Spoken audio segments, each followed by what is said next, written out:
Escrito. Aí chegar. Está aí ou não está?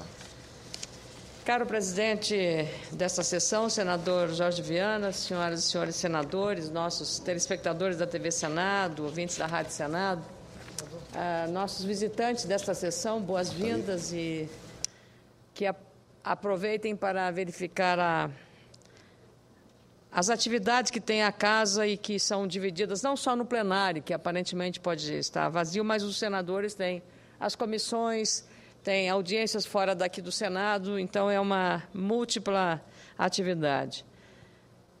Hoje e ontem, essa semana toda, tem sido utilizada com grande atenção e até prioridade dos parlamentares, especialmente aqui do Senado, que é a Casa da República, e aqui, felizmente, formada por ex-governadores, senador Roberto Requião, senador Jorge Viana, empresários, senador Ataíde Oliveira, nosso senador Suplicy, que tem uma experiência na área acadêmica, mas é um parlamentar que todos conhecem e respeitam.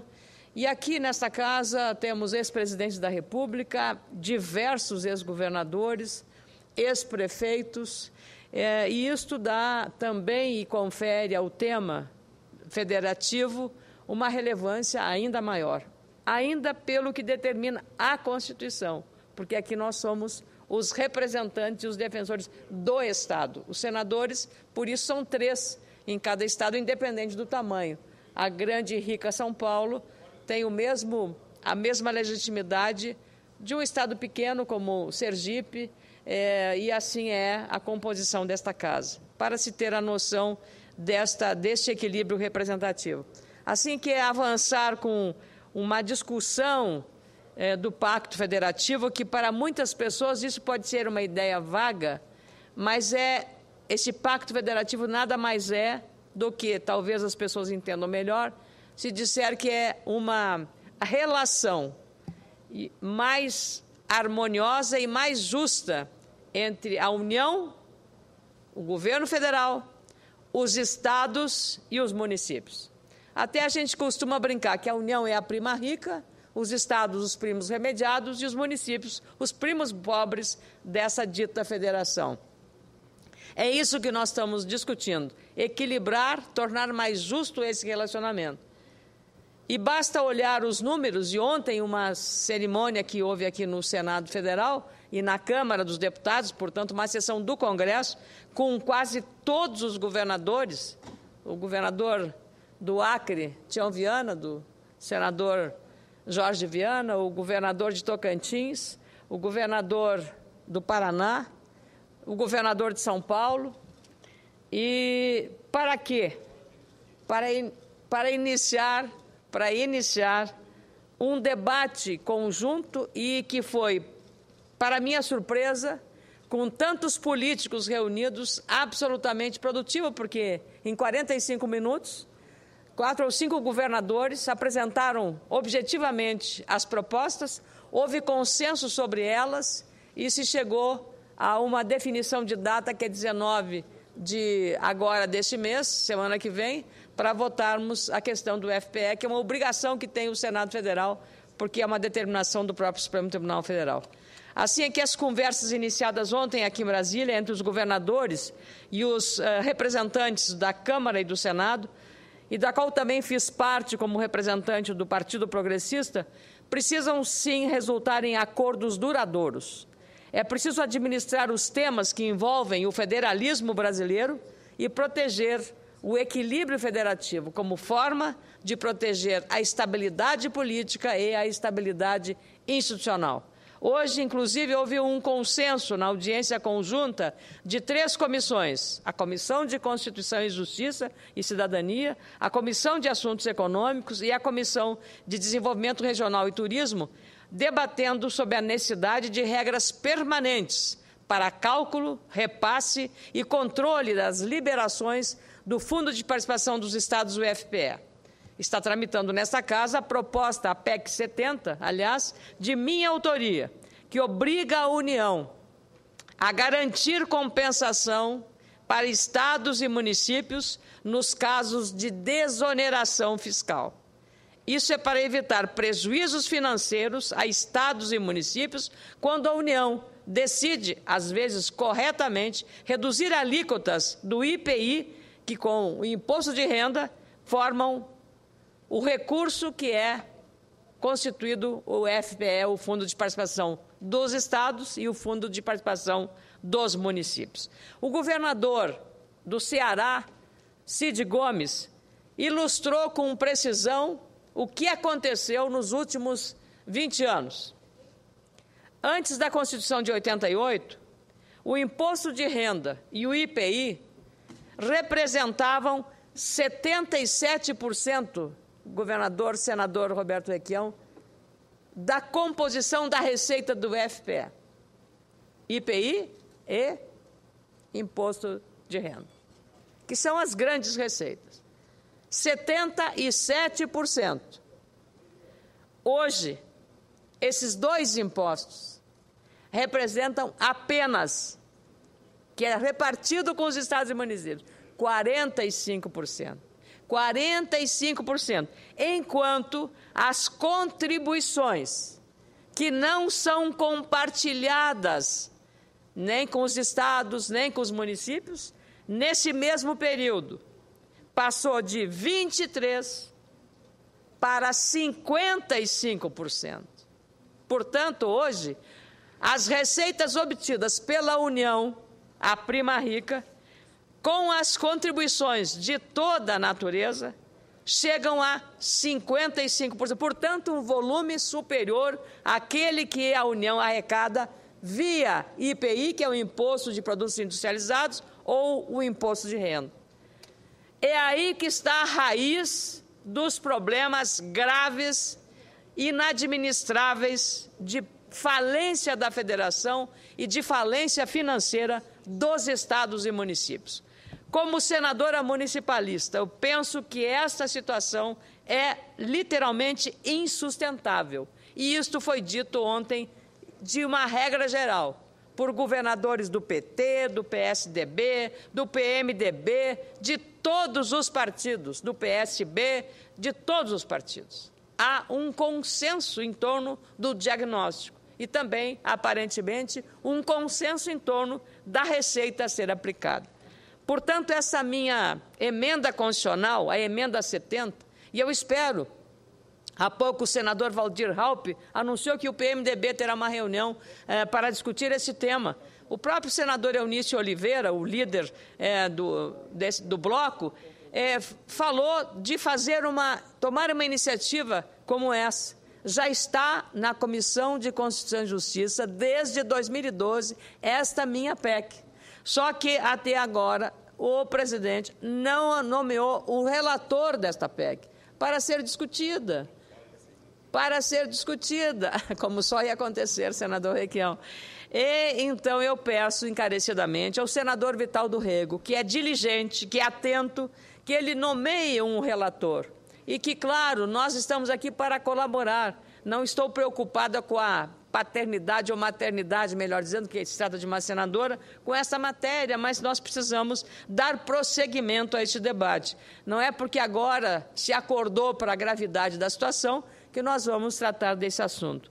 Não há como construir um novo pacto federativo sem avançar em temas como a unificação das alíquotas do ICMS, resolver a pendência das dívidas dos estados com a União, Fundo de Participação dos Estados, que é o FPE, que está sob a relatoria também de um competente e diligente senador Walter Pinheiro, que hoje discutiu com grande habilidade e grande conhecimento de causa com os senadores e também com o presidente do CONFAS, todos os critérios disso, aceitou também muito a sugestão de que o prazo de transição não seja de 2, mas de 5 anos, e também esse consenso de que é preciso realmente criar a condição de obrigatoriedade para que a União, sempre que conceder um benefício unilateralmente, que afeta a receita dos estados e dos municípios, ela faça uma compensação e não faça, como é hoje, festa com chapéu alheio. Esta é a maneira mais justa de a União ter com os estados e municípios uma relação absolutamente responsável e, do ponto de vista institucional, eu diria, republicana. Porque do jeito como foi feito no ano passado, algumas prefeituras, de uma hora para outra, perderam 1 milhão, 2 milhões, 5 milhões da sua receita. Perderam por culpa da administração? Não. Simplesmente o governo passou a tesoura naquele dinheiro que era de direito da Prefeitura Municipal. E muitos prefeitos não podem fechar as contas, não puderam fechar as contas no ano passado, correndo o risco de se tornarem inelegíveis em função de uma decisão unilateral, como eu disse, do governo federal.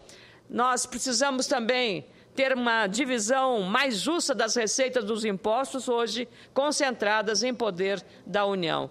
A situação de penúria financeira de estados e municípios é a prova de que o atual modelo federativo do nosso país está ultrapassado e absolutamente esgotado. Eu diria até falido. É preciso uma compreensão da sociedade e do poder público sobre a necessidade de ajustes possíveis na complexa e difícil relação entre os chamados entes federados. A União, o governo federal, os estados, os governadores são os seus líderes e os municípios, os prefeitos municipais. Basta relembrarmos aqui as disputas bem recentes sobre os royalties do petróleo para exemplificar a questão federativa e os problemas dela decorrentes.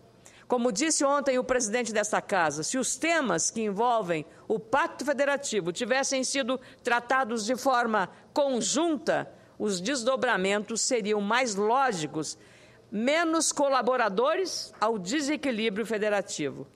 Avançar com essas reformas é aumentar as chances para que as políticas públicas resultem em melhorias reais para a população, com melhor saúde, melhor educação e infraestrutura.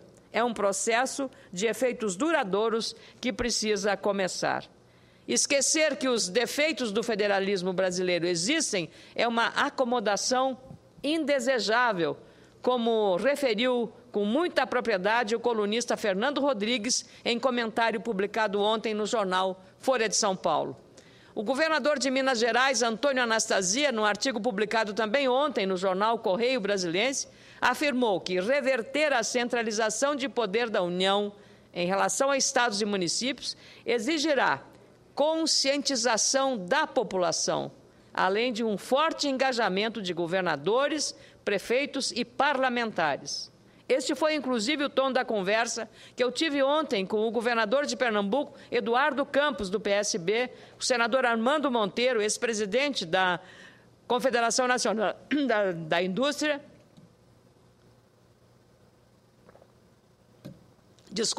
e também o deputado líder do PSB na Câmara Federal, Beto Albuquerque.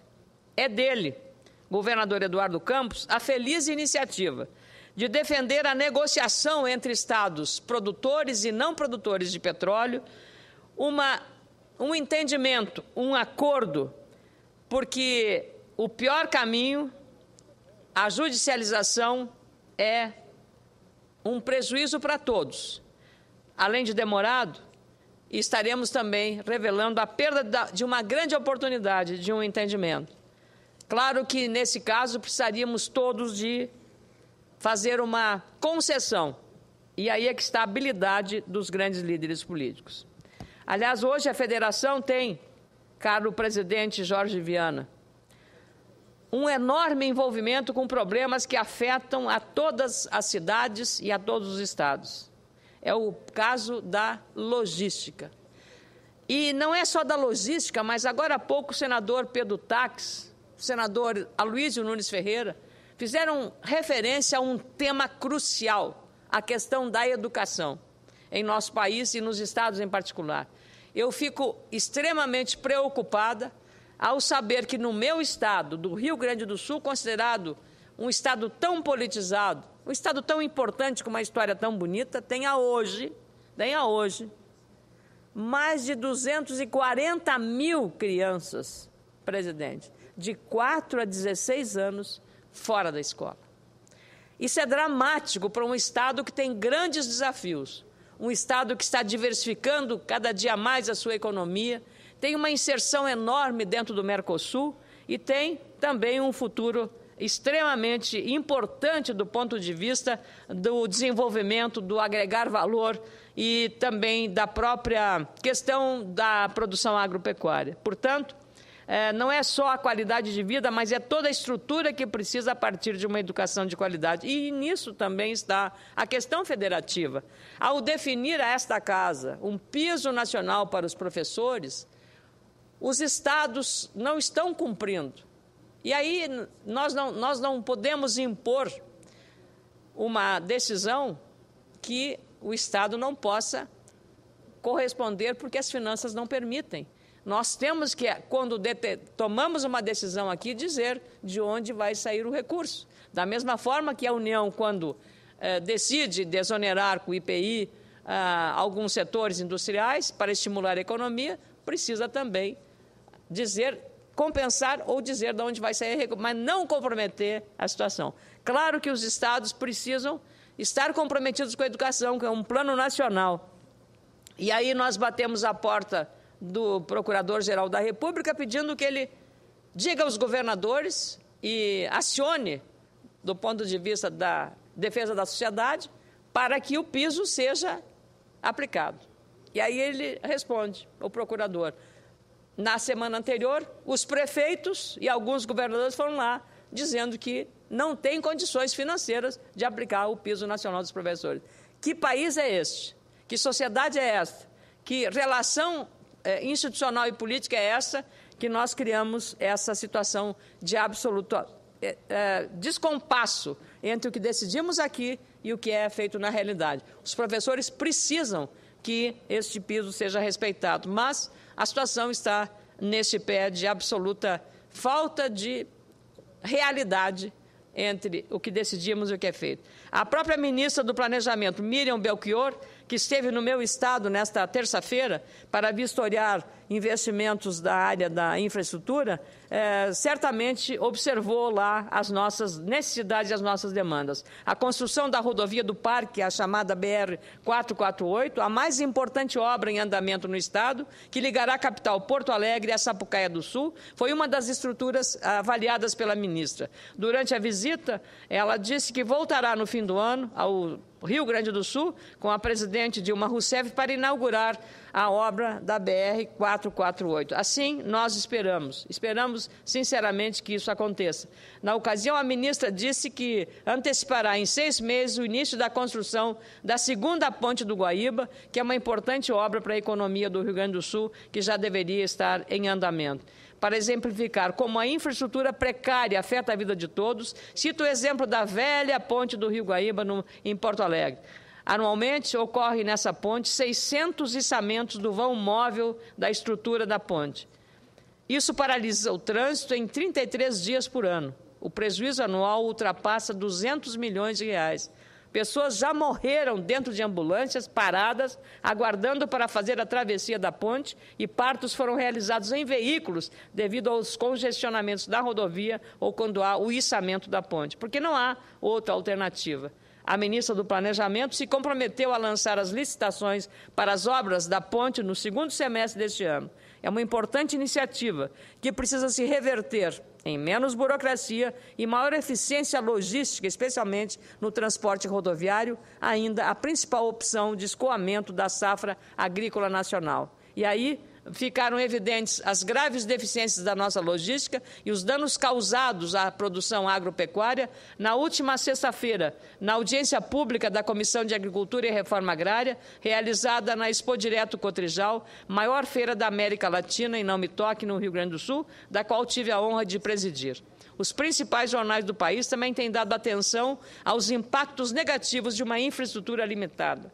A colunista Miriam Leitão escreveu ontem em sua coluna publicada no jornal O Globo que o Brasil enfrentará problemas já conhecidos como engarrafamento de caminhões nas estradas até os portos, mesmo tendo uma produtividade agrícola elevada, com mais uma safra recorde. Por isso, apoio a conclusão das obras e a gestão financeira eficaz dos recursos destinados aos projetos logísticos. São ações fundamentais porque corrigem deficiências históricas e estimulam o desenvolvimento econômico. No caso do Rio Grande do Sul tem o quarto maior produto interno bruto do Brasil, após São Paulo, Rio de Janeiro e Minas Gerais. A situação das estradas é, no mínimo, calamitosa, além das necessidades do Estado. Estou terminando, senhor presidente, estou terminando.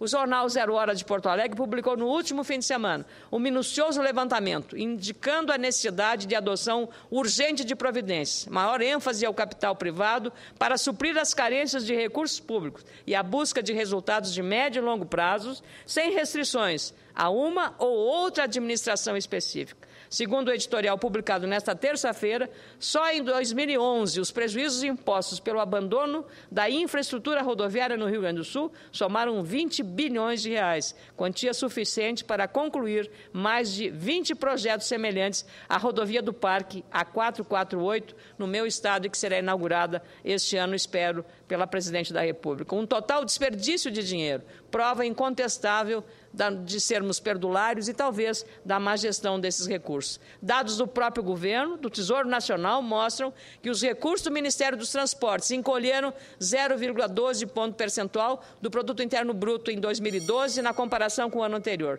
Traduzindo em recursos, caíram de 13 bilhões e 500 milhões de reais, ou seja, 0,33% do PIB, para 9 bilhões e 200 milhões de reais. Isso representa o maior recuo entre os órgãos do governo federal. Preocupante situação, considerando que o Ministério dos Transportes é o carro-chefe das obras de infraestrutura. Em resumo, o setor da infraestrutura recebeu 4 bilhões e 300 milhões de reais a menos de investimentos.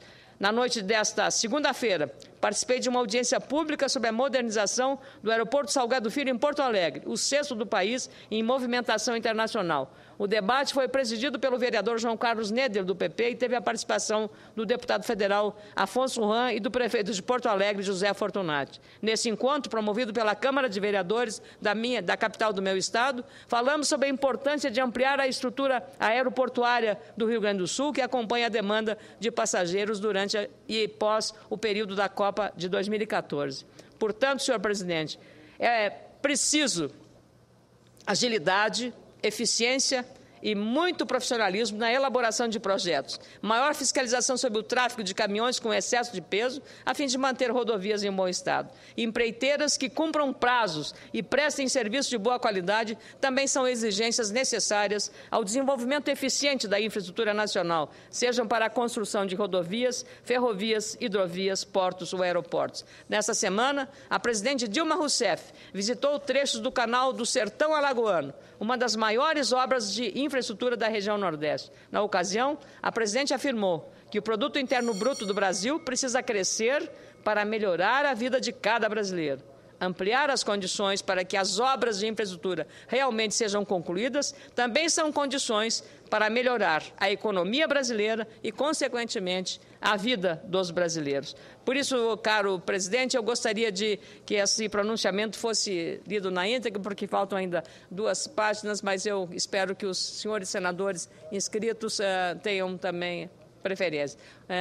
Bom, eu agradeço a compreensão do senador. Falta só aqui uma conclusão. Chegou a hora de adotar medidas estruturantes e estratégicas. Toda a sociedade precisa se envolver com as questões que afetam diretamente a vida de quem mora nas cidades, como as melhorias da infraestrutura. O jornal Valor Econômico diz que as conversas do governo, lideradas pelo ministro da Fazenda, Guido Mantega, estão adiantadas para a criação de um fundo de investimento focado em infraestrutura com recursos do Tesouro Nacional. É um modelo que precisa ser construído de forma estratégica, como defende o presidente do Instituto de Pesquisa Econômica Aplicada, Marcelo Cortes Neri. Segundo ele, as políticas públicas precisam de um horizonte de tempo mais longo do que as políticas macroeconômicas tradicionais, como é o caso do setor de infraestrutura e do novo Pacto Federativo. Como municipalista que sou, tenho defendido maior atenção aos municípios, o primo pobre dos entes federados. Por isso, a importância de avanços sobre o novo modelo da federação, União, Estados e municípios, precisam se empenhar para que, em conjunto com esta Casa, possamos votar ajustes que permitam o equilíbrio da federação e a distribuição mais justa dos recursos. A participação de todos nesse debate, especialmente da representação municipalista, é relevante para que as articulações da ministra de Relações Institucionais, Idely Salvati, com os líderes partidários, resultem em bons acordos. É exatamente isso que eu queria dizer, lembrando que no ano passado eu relatei o PLC 335, de autoria do senador Luiz Henrique da Silveira, na Comissão de Assuntos Econômicos, que autoriza a União a abater do saldo devedor da dívida pública imobiliária dos Estados e Distrito Federal e dos municípios, o equivalente de até 20% para programas de investimentos. Há pouco o senador Cacildo Maldaner fez referência a essa boa iniciativa. Essa sugestão de ajuste, apensada a outras propostas importantes que tramitam nessa casa, é uma forma prática de contribuir para o debate necessário sobre o Pacto Federativo. Espero, portanto, que esse e outros projetos recebam o apoio dos senadores e senadoras para diminuirmos o peso sobre os ombros dos municípios e dos estados, pois é sabido que muitas prefeituras e muitos estados, já limitados por questões orçamentárias, têm absorvido responsabilidades que são da União, onerando os custos das prefeituras e dos estados, dificultando o acesso da população a soluções básicas como saúde, educação, segurança pública e, claro, infraestrutura. Muito obrigada, presidente.